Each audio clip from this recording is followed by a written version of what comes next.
Tudo a Ver começa falando sobre os direitos das crianças e dos adolescentes. E hoje nós estamos aqui na sede do Ministério Público do Estado do Rio de Janeiro, em Campos, na Promotoria da Infância e Juventude, para falar de um projeto muito bacana que é desenvolvido aqui. E a doutora Nick Rebelo está recebendo a gente, que é o programa Infância em Ação. Doutora Nick, obrigada por receber a nossa equipe. Fala um pouquinho desse projeto que é tão bacana. Eu é que agradeço o convite para a gente tratar de uma questão tão relevante, né? As nossas crianças e adolescentes, o futuro do nosso país, né? Enfim. Então, esse projeto surgiu da necessidade da gente estar mais próximo das crianças e adolescentes cujos direitos as atribuições da nossa promotoria têm o dever de defender. Então, estreitar esse diálogo, conhecer melhor esse universo por meio do olhar das crianças foi o nosso objetivo. Mapear as políticas públicas, as necessidades da oferta de serviços para que os direitos consagrados no Estatuto da Criança e do Adolescente fossem por elas exercitados de forma adequada. E, ao mesmo tempo, também contribuir para que elas tivessem consciência desses direitos. Quando a gente começou o projeto e começamos por meio de grupos de crianças, de escolas públicas inicialmente, e a gente começava a roda de conversa, porque a gente sempre procurou ter, até hoje, uma abordagem lúdica, né? Então a gente via que muitos nunca tinham escutado falar em ECA, que é a sigla do Estatuto da Criança e do Adolescente. Então é assim muito reconfortante hoje em dia, né, já chegar em algumas escolas, em alguns colégios e perceber que alguns, né, já escutaram falar porque ou já conheceram o nosso projeto de outras oportunidades. A gente, além de trabalhar com escolas, a gente trabalha também com grupos de crianças que frequentam ONGs, enfim, associações de igrejas, grupos jovens. Então, a nossa ideia é estar próximo das crianças e levar o conhecimento sobre o Estatuto das Crianças e Adolescentes de forma que isso possa contribuir, alavancar o desenvolvimento dos potenciais que cada uma carrega, né, para a construção do seu futuro. Desde quando foi implantado, quantos encontros já foram realizados? Tem uma estimativa de mais ou menos quantos jovens já foram atendidos? Então, o programa foi desenvolvido em 2023. De lá para cá, mais de 200 crianças e adolescentes estiveram em contato conosco. Isso propiciou, né, o próprio levantamento realizado pelas crianças e adolescentes na sua comunidade, na sua escola, tentando identificar falhas de serviços públicos necessários ao exercício do pleno direito, acabou levando a gente a identificar a necessidade de instaurar procedimentos aqui no âmbito do Ministério Público, inquéritos civis ou mesmo ações judiciais, com base nessas reclamações, nessas notícias que eles identificavam de necessidade de serviços públicos na área em que eles residiam. E isso gerou mais de 25 inquéritos civis instaurados, impulsionamos várias ações civis públicas com bases em informações levantadas pelas próprias crianças e adolescentes na sua região. Informações que talvez não chegariam ao Ministério Público se vocês realmente não fossem a campo. Exatamente. E muitos desses grupos chegaram a participar de reuniões formais realizadas aqui na sede do Ministério Público com gestores públicos. Um exemplo disso é algumas crianças identificaram nos arredores da escola em que eles estudavam, por exemplo, acúmulo excessivo de lixo, falta de iluminação pública, e alguns estudavam à noite, então era perigoso caminhar até a escola porque não tinha iluminação. Então foi instaurado um inquérito civil e fizemos reunião com gestores da pasta de iluminação e limpeza pública. Eles conheceram os secretários municipais e as secretarias foram até a escola. O Ministério Público acompanhou essa ação. Então alunos e funcionários municipais realizaram a limpeza, né, como um gesto simbólico de conscientização da necessidade de manter aquele ambiente adequado. Então foi assim, a participação deles, além de absorver teoricamente o conteúdo que é passado, é de vivenciar as experiências em relação aos próprios direitos. E a maioria desses menores às vezes vive em situação de vulnerabilidade. e algumas oportunidades também que eles tiveram de conhecer novos lugares ou criar perspectivas mesmo de vida? Exatamente, a ideia é ampliar horizontes, né? Então, além de compreender os seus direitos, vivenciar isso, tem sido assim algo que sedimenta a experiência e o aprendizado. Nós podemos levar muitos desses participantes, por exemplo, a visita ao Rio, conhecer o Museu do Amanhã, né, fazer passeios como o Aquarrio, também participaram de eventos de esporte que aconteceram aqui na nossa cidade. Tem uma parceria com um clube de futebol, a gente tem agora está alinhando essa possibilidade. Então, a ideia é permitir que essa vivência se amplie, né? Mas a nossa ideia é levar o Estatuto para qualquer grupo de crianças e adolescentes, de qualquer classe social. A ideia é que, conscientes dos próprios direitos, eles possam desenvolver em si mesmo recursos para alavancar os seus próprios direitos. E como é que você, no caso, como promotora, se sente quando vê realmente essas crianças e adolescentes interessados, que, às vezes num primeiro encontro ficavam mais tímidos, mas foram acontecendo outros, eles se viram participando também disso? Exatamente, eu acho que essa mágica, né, entre aspas, acontece quando eles se sentem de fato parte da comunidade que eles pertencem, né, da humanidade, e com uma cota de responsabilidade, não só em conhecer os próprios direitos, mas de contribuir para o bem comum. Então, a gente observa que há um interesse, a gente também procura levar a prática de dinâmicas para que eles vivenciem isso. Então, não é uma palestra falando sobre direitos, não se trata disso nos nossos encontros com as crianças. A nossa atuação, ela se dá como roda de conversa, a gente já chega perguntando, né? Já ouviram falar do Estatuto? Quem sabe quais são os direitos que existem lá? E ali vai se desenvolvendo uma conversa, um quer contar um caso, outro quer contar outro, e depois a gente faz uma dinâmica usando o material que a gente preparou para isso, principalmente nas escolas. Isso é muito útil porque a gente tem a questão do bullying, né, da dificuldade das relações sociais no ambiente escolar, muitas vezes do isolamento, da exclusão social. Então, trabalhar esses conceitos quando a gente comparece às escolas, seja escola pública, seja escola privada, tem trazido uma resposta muito positiva. Pelo menos a gente tem recebido das escolas: depois que vocês passaram por aqui, a gente percebeu nessas turmas uma melhora, um corrigia o outro quando via que o outro estava tendo uma postura inadequada.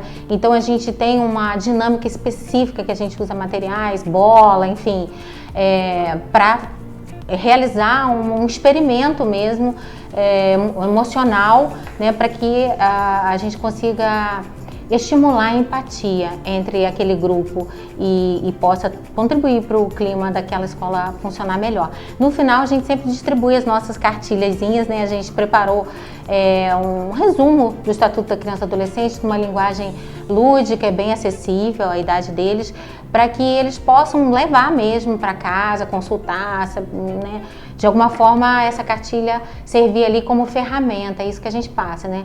Como ferramenta para o exercício da cidadania, inclusive na fase adulta. E vocês percebem também o envolvimento das famílias desses menores? Sim, a gente faz encontros em algumas entidades, a gente até fez recentemente, com pais, mães, com os responsáveis legais dessas crianças e adolescentes, justamente para falar sobre esses direitos, mas também para escutar, né? A gente vê principalmente quando há a questão da vulnerabilidade social, uma dificuldade de acesso aos serviços públicos, né?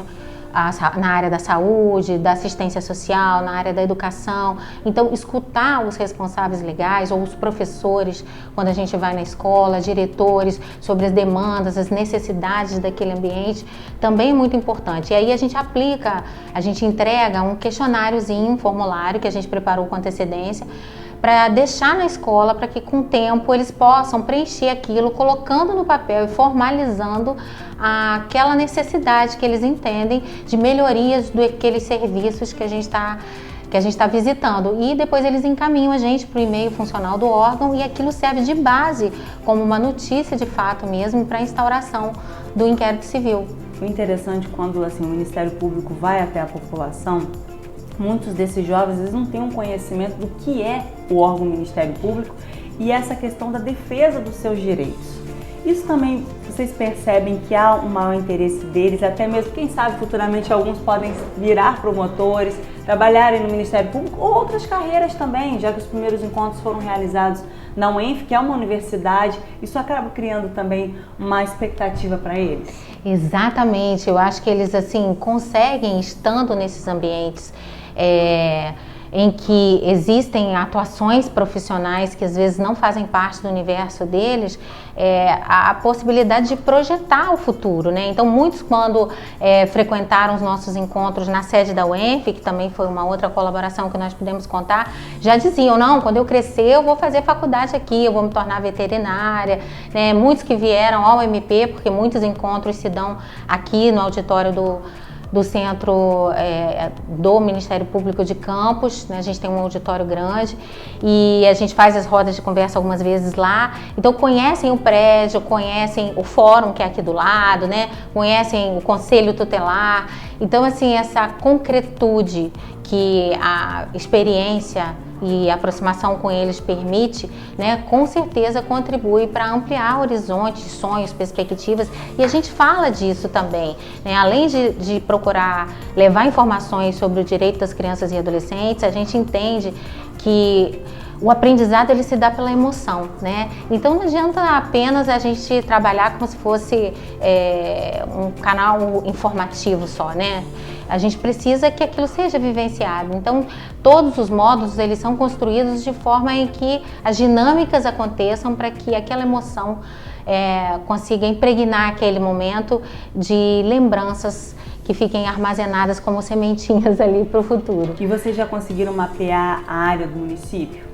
Sim, a gente conseguiu, os nossos módulos, eles procuram se dirigir a diferentes áreas do município para que a gente possa ter uma visão mais ampla, né, e regional das necessidades de cada uma dessas áreas. Então a gente trabalha desde o início com pontos diferentes. A gente trabalha com a área de Ururaí e Itapera, então a gente procura mapear políticas públicas necessárias às crianças e adolescentes, como saúde, assistência social e educação lá, Goitacazes e Guaruís. Então a gente dividiu, né, como sendo esses pontos por amostragem uma indicação de necessidades de políticas públicas. Isso já gerou vários inquéritos civis e é interessante assim a percepção deles. Um caso, por exemplo, de uma escola em que no dia que a gente visitou a escola, as crianças entendendo o que era o papel do Ministério Público, né, logo vieram pedir, a gente precisa de uma sinalização adequada em frente à nossa escola, porque a escola ela ficava na beira de uma rodovia e elas narraram vários acidentes de trânsito que aconteciam ali e o medo na hora da travessia, quando saíam da escola, né, para atravessar ali. E aí a gente fez reuniões com o IMTT, com órgãos inclusive estaduais, para que fossem reforçadas a sinalização ali. E já conseguimos, né? Isso saiu do papel, então elas puderam identificar o problema, participar das reuniões que buscaram a solução desse problema e vivenciar depois a solução desse problema já na prática. Então isso traz, assim, né, eu acredito que para a criança e para o adolescente uma perspectiva de que eles podem fazer acontecer quando eles se mobilizam em torno de um objetivo. Promotora, muita gente está assistindo, né, a gente agora nesse momento e ficou interessado em conhecer um pouquinho mais. Tem rede social, vocês também, as pessoas que querem participar também podem entrar em contato com vocês, como é que podem fazer? Então, nós temos um canal no Instagram que tem o nome de Infância em Ação, Infância _ Ação _ tudo sem acento, sem cedilha, né? Vai encontrar a gente lá. A gente, inicialmente esse canal era para registrar os encontros e tudo mais, mas ele vem se tornando, na verdade, uma comunidade de pessoas interessadas nesse tema da infância e da adolescência. A gente vive uma fase mundial de desafios, né, com essa maneira de lidar com a era digital, o quanto isso vem implicando no desenvolvimento positivo e negativamente das crianças e adolescentes. Então a gente viu a necessidade de trabalhar um pouco temas no nosso canal, então lá temos vídeos, temos registros dos encontros e temos também trocas, né, de experiências. E a gente recebe muito no nosso perfil, no direct ou nas caixinhas de perguntas, né, pessoas compartilhando situações, pessoas fazendo perguntas sobre temas e direitos envolvendo crianças e adolescentes e também pedidos para participar do projeto. Então acho que o principal canal é esse canal do Instagram. Quem tiver interesse em que a gente faça uma visita à sua escola, à sua associação, enfim, que tenha crianças e adolescentes, a ideia é que pelo menos por ali, pela rede social, a gente possa alcançar o maior número de pessoas possíveis. Então quem quiser conhecer um pouco mais sobre esse trabalho, basta nos encontrar lá. Promotora, muito obrigada por receber a nossa equipe aqui, esclarecendo esses pontos importantes e divulgando esse trabalho que é tão bacana realizado pelo Ministério Público. Eu que agradeço a sensibilidade de vocês, do programa, em trazer esse tema à tona, especialmente nesse momento tão importante do mundo e do desenvolvimento das nossas crianças.